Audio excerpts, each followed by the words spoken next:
I'm happy to be here today to speak to you about the incoming legislation, the Veterinary Professionals Act. As an introduction, my name is Elise Wickett. I'm the Executive Director and Registrar at the Ontario Association of Veterinary Technicians. I'm also an RVT. So first of all, what we're going to start out with is try to identify at a high level some of the changes that are coming through with the Veterinary Professionals Act. Now, certainly there's a lot of information, and the list we have here is not exhaustive, but it is our best assessment of based on conversations with Sasha and conversations we've had with other veterinary professionals of the topics that are maybe of the greatest interest or maybe have a lot of ambiguity around them that you're looking to have some more information about. So we're going to be looking at increased title protection for registered veterinary technicians, and this includes expanded title protection. There is title protection right now through the OAVT, but this is increased in that additional titles are protected, including veterinary technician, veterinary technologist, and the French versions of those titles. We will take a look at authorized activities. There is a further definition of authorized activities, and that authorized activities model in itself is a new concept in this new legislation. And what the authorized activities enable is a greater understanding and expanded scope of practice, particularly for registered veterinary technicians. The legislation also speaks to quality assurance program, and it is framed out in a way that is similar to other regulated professionals, but is new for veterinarians. The current quality assurance, as we can call it through the OAVT, is really specific to continuing education. And under this new model, it will be expanded beyond continuing education requirements. An area that was a great focus for the College of Veterinarians of Ontario in this legislation was to create a more streamlined complaints process. I know in having sat in meetings with them and understanding their perspectives on this, that they're really looking to improve efficiency and the ways in which complaints are reviewed, investigated, and addressed through the regulator. Another change we want to chat about is the RVT representation on council. So the regulator college has a decision-making body called council, and new under the legislation will be the addition of RVTs sitting on that council. And then finally, from an OAVT perspective, what this change means for the association is that we will no longer be a dual mandated organization. We will move to an exclusively member-focused association where, similar to in the vet world, the OVMA, whereas right now we do both the same work as the OVMA and the CVO. What will change in the future is we'll be exclusively a member association, and that will really help us champion and advocate for the interests and needs of registered veterinary technicians. So when we look at who becomes a member of the new college, we're really talking about a framework that is built on the concept of one profession, two professionals model. So that means that veterinarians and RVTs will be members of the same regulatory college. Current OAVT members, so current RVTs, will be members of the new College of Veterinary Professionals of Ontario. That's its new title. And we anticipate, although the details have not been fleshed out yet, we do anticipate and certainly are advocating for this transition to be as painless and seamless as possible so that all current RVTs in good standing can just move over to the new college. Individuals who are working through their education programs or are new graduates are going to need to meet the new licensure standards of the college when the individual becomes eligible. And so part of the trick with this is we don't know the timing, and we don't have that direction on timing specifically from government yet. So as individuals are graduating, we would encourage them to contact the OAVT, and if they're feeling ready and prepared, to begin the steps of obtaining their registered status or their license as soon as possible. Otherwise, they will be subject to the new college process, which is not necessarily a bad thing. It's just we don't know what that looks like right now. Similarly, we're offering the same advice to individuals who maybe are eligible to become registered, but have elected not to, or were once registered and did not maintain their R or their registered status with the OAVT. That's a process that we can assist them with. We have a process in place, and it's been in place and in use for a number of years. And again, maybe the most ideal pathway for individuals prior to the switch to the new college, or at least prior to knowing what that process might be. When it comes to reinstatement, like I said, there's an established process that we have within the OAVT office, and Loretta, who has worked for the OAVT for a number of years, is the primary point of contact, and she can be emailed directly. Email is probably the easiest way, at least to make first contact with her, and she can look at any past history, membership history, registered history that an individual has with the OAVT, and help them navigate this registration process. Very simply put, an individual needs to submit a reinstatement application, which they can do through the OAVT website, through the application portal. They become a pending member and submit a clear criminal record check. That record check needs to have been obtained within the past 6 months, so it's recent. They then become eligible to take and pass a veterinary technician national exam, and they are also required to complete the professionalism and ethics workshop. That said, there may be specifics to an individual's history, whether it's their education, whether it's maybe there's a previous professional misconduct concern, or maybe someone has attempted to write the VT&E once before and was unsuccessful. There are all these different components that will be specific to the individual, and that's really where Loretta can come in and give people a hand and help them out with that. So again, a specific conversation about circumstances would be my advice in that situation, if anyone's thinking about, or if anyone's looking to support someone in regaining their registered status. So when we're looking at the title protection components, so like I said at the outset, that's one of the areas we're going to just touch on very briefly. RVTs and veterinarians currently have title protection, and they will continue to do so under the new Veterinary Professionals Act as the two professionals who practice veterinary medicine. Only members of the College of Veterinary Professionals of Ontario, so a member being an RVT or a veterinarian, can initiate authorized activities. So those are the two professionals that are permitted to practice veterinary medicine. The Act does allow for some authorized activities to be performed by non-members in specific circumstances. So that might be another non-veterinary professional. So there's language in the Act around pharmacists and chiropractors, or someone who does not hold a license at all. So similar to what's in place today, the ability for a veterinarian to delegate to an unlicensed individual will continue to exist under the new Act. So when we're talking about title protection, this is the way that both RVTs and veterinarians can increase, or it's a mechanism to increase transparency to the public about who they are, their responsibilities and accountabilities, and their roles within the veterinary team. And so, as I said at the outset, title protection for registered veterinary technicians, that title continues to be in place, as does registered veterinary technologist. And new is veterinary technician and veterinary technologist, and then the French versions of all of those titles. And I just want to put pause there for a bit and put a little emphasis on that, because that is a change.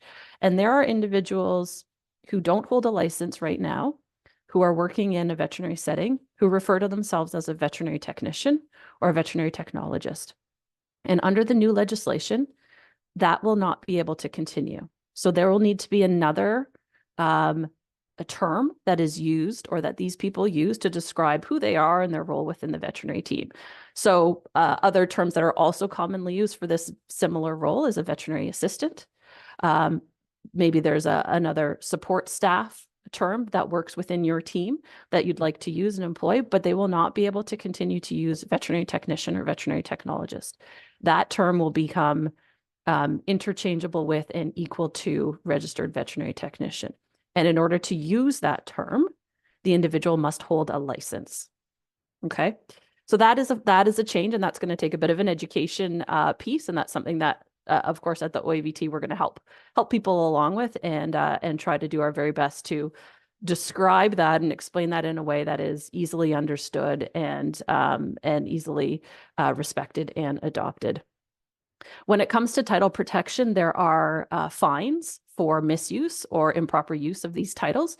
So anyone who uses the title veterinary technician or veterinarian is subject to penalties and fines, and those are equal for both misuse cases. So whether it's the title veterinarian or the title veterinary technician, those fines are the same, and those fines also apply to corporations, to businesses. So it's not just an individual, it could also be a business entity that is misusing that title and could be subject to penalty.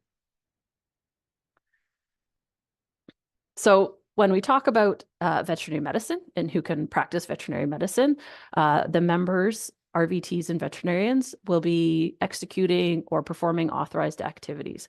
And on this slide, I apologize, there's a lot of bullets and the text is small, but all of this information I'm going over is pulled directly from the Veterinary Professionals Act, and we've tried to include some references there so you can sift through that document and find the information. Authorized activities specifically, there's a schedule at the towards the end of the act, and it outlines these authorized activities. What we've done here is we've not used the exact language, but we've just kind of condensed it so that it can fit on the slide. But the primary concepts of the authorized activities are there for you to look at. And so, excuse me, and so the list of authorized activities here are available to RVTs and veterinarians. And when we get into regulations and those pieces and bylaws, there will be more definition of who can perform what authorized activities in what circumstances. And that's particularly applying to RVTs. So some of the information that we all want to know about these authorized activities and how they might be put in place is yet to come. Quality assurance. So that's another one of those topics that was on the earlier slide. And essentially the regulator or the College of Veterinary Professionals of Ontario will establish a quality assurance program. And the idea is really about promoting competence and continuing quality improvement. It is about addressing changes in the practice environment and incorporating standards of practice, advances in technology, and so on to ensure that individuals are maintaining the minimum standard of the profession. It may include continuing education. It may include requirements around record keeping and those sorts of things. But again, the details of that will be determined by the regulations, or be outlined by the regulations and determined by a committee that'll be the Quality Assurance Committee under the new college. Really, this is about ongoing continued practice improvement. We also have a piece of information there around a duty to report, and this is not directly linked to quality assurance, and that's an important component, but really just wanted to add that in there to ensure that there's an awareness that there will be a duty to self-report and a duty to report if one individual believes another member's fitness to practice is impaired. And so the reason I say this is not directly related to quality assurance is that this is around fitness to practice, not professional misconduct. But we didn't want to kind of go through this section without also mentioning duty to report provisions. So if that's something that's of interest to you, there certainly is a lot more detail in the legislation about that. Council composition. So this is how the new college is governed. And the council composition is outlined in the legislation and different from what's in place today with the College of Veterinarians of Ontario. The council composition of the new regulator of the new college will include RVTs. RVTs will be voting and deciding on topics and on issues alongside veterinarians and members of the public. The College of Veterinarians of Ontario has long had members of the public sitting on its council. And the reason for that is because it operates in the interest of the public. And it's important to have those perspectives on topics. And so with the addition of RVTs, it will be a really a broad and diverse group of individuals who are discussing and debating the important topics that impact the profession and impact the public and the animals that we all serve. For the RVTs in the room, that is different from our current board of directors. Our current board of directors is made up of RVTs, all coming from the profession, and so again, that's a change for RVTs to anticipate, and there will be obviously an opportunity for RVTs to put their names forward and get involved either on the council or on committees as the new college gets in place and starts to roll out those different processes. Again, I mentioned the streamlined complaints process as being a priority of the CVO. Of course, the OAVT is interested in complaints being addressed and dealt with efficiently and fairly. But again, this was a priority of the college, certainly. And just a note here that both RVTs and veterinarians will be subject to the same process under the new college. So with all that information, it's a lot of change. It's a period of transition, and we're going to be in this period of transition for several months. And I guess that's one thing that I haven't touched on yet, but I will touch on in a couple slides. I'll just mention it here, though, is there is a transition council that is supporting or that is being supported by the College of Veterinarians of Ontario and reports to the government. And that transition council is actually having its first meeting today. And I was just watching that on their live stream. So really interesting work. And really is truly representative of the period that we're in. So we have the legislation, but we don't have proclamation yet. So we're not operating or acting under this legislation. We are in a period of transition. And while we're in this period of transition, I can imagine that lots of people are feeling unsure or have questions or are maybe excited and anticipating what's coming up. And so we just wanted to touch on a couple ideas or thoughts about how to support RVTs in your organization through this transition. I think first and foremost, this is a lot of change for them. And so just being able to speak about it and have open conversations is really helpful. Talk about what's exciting, talk about what you think might be challenging within your work team, and then begin to take steps to involve RVTs in the process of contributing to how the team dynamics might change, what opportunities there are for RVTs to really step into and step up into this new role of responsibility and accountability with the support of the rest of the team. Similarly, there's going to be adjustments that are needed on the on the end of veterinarians and also the other support staff and people you work with, and certainly, of course, the public.